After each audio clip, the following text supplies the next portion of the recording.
Welcome to In Real Life Wellbeing for Women. I'm your host, Elizabeth Simpson, and this is your space for science-based strategies, coaching tools, and thoughtful conversations created for real women living real lives. Your well-being deserves attention, not only when you reach crisis point, but right now. In today's episode, burnout isn't always obvious.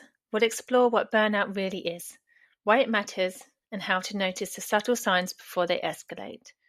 We'll unpack some of the science, clear up misconceptions, and I'll share a practical tool that can help you pause, reflect, and gently recalibrate when life feels overwhelming. So let's start with the why and the science. What is burnout? The World Health Organization defines burnout as an occupational syndrome caused by chronic workplace stress that has not been successfully managed. It is not classified as a medical condition, but rather as a work-related phenomenon. So burnout is characterized by three dimensions: emotional exhaustion, cynicism or detachment from work, and a reduced sense of professional effectiveness. But why does this matter for women? Well, in the UK, recent studies show that 63% of employees now display symptoms of exhaustion and disengagement, up from 51% just 2 years ago, with women among most affected. Research consistently shows that women face higher vulnerability due to multiple overlapping pressures, excessive workloads, lack of recognition, and a challenge of balancing professional and personal responsibilities. There are some misconceptions. One common misconception is that burnout is simply another term for stress, or that it reflects personal weaknesses or lack of resilience. In reality, burnout develops from ongoing structural and relational challenges within the workplace. It is not a sign of failure or lack of resilience. It is a result of persistent imbalances between the demands and the resources within the workplace. And what does the research tell us? A study conducted by Maslach and Later describes 6 mismatches between an individual and their workplace that create conditions for burnout. This is workload, control, reward, sense of community, fairness, and values. When these areas are persistently misaligned, burnout risk rises significantly. More recent research, such as the Job Demand Resources model, shows that burnout develops when the demands of a role outweigh the resources available to them. Studies also highlight that women are more likely to be asked to complete non-promotable tasks, such as mentoring, note-taking, or organising, which adds to their workload without increasing the recognition they should have for doing those tasks. Together, these factors explain why burnout is both common and particularly challenging for women in the workplace. Burnout isn't always obvious. It can look like stress, tiredness, irritability, and there's no one single factor that causes it. It's utterly dependent on the individual and their work situation. Additionally, stress is subjective.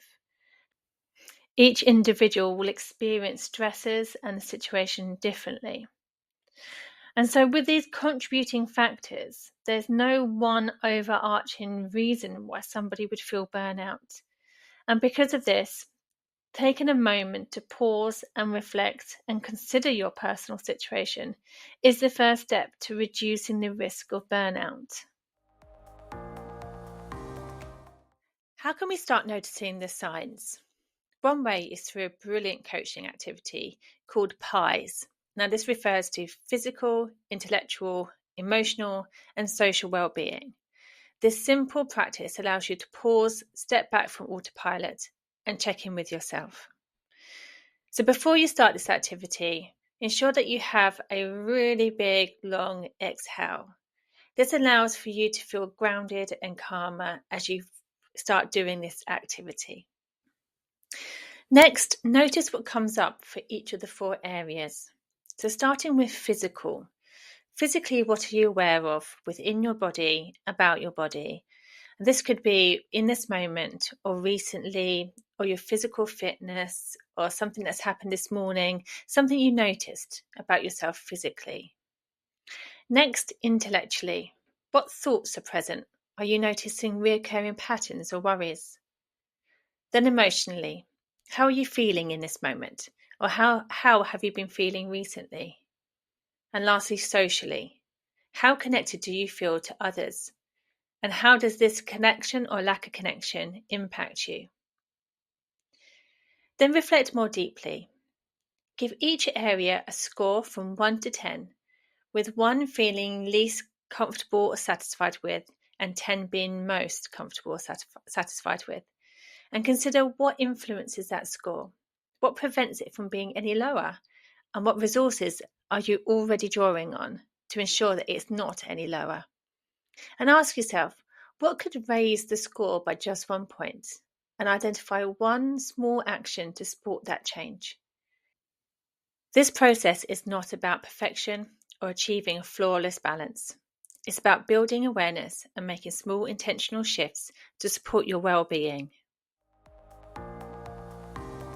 Okay, let's bring this into the context of real life. How do you keep this practice going? So this PIES activity can be done on your own or with others. It can be done as part of your morning routine or your commute, or just when you're taking a break throughout the day. The PIES tool can be even more effective when it becomes part of a shared reflection. So by discussing your observations with a trusted friend, mentor, coach or peer, you can strengthen your sense of support and accountability. Sharing also allows for new perspectives and ideas about how to make small improvements in each area. This practice does not require large amounts of time or energy, and it can be done in a short weekly check-in or return to during stressful seasons when the risk of burnout feels higher. The key is not to approach it as another task to complete, but as a grounding pause to help you choose what matters most in that moment. Sustaining momentum is not about doing more, but about recognizing what supports you and returning to it with gentleness. By practicing PIES regularly and sharing it when possible, you can create space to protect your well-being, even in demanding times.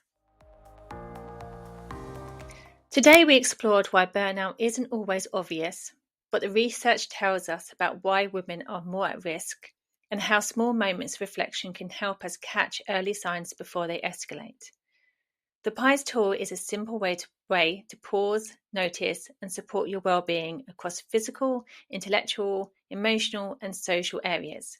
And it can be even more effective when you share those reflections with someone you trust. Thanks for joining me on In Real Life Wellbeing for Women. If today's episode offers something useful or grounding, share it with someone who'd appreciate it, or explore more inside the Women's Wellbeing Lab. This isn't about doing more, it's about finding simple and sustainable strategies for improved well-being within the context of real life.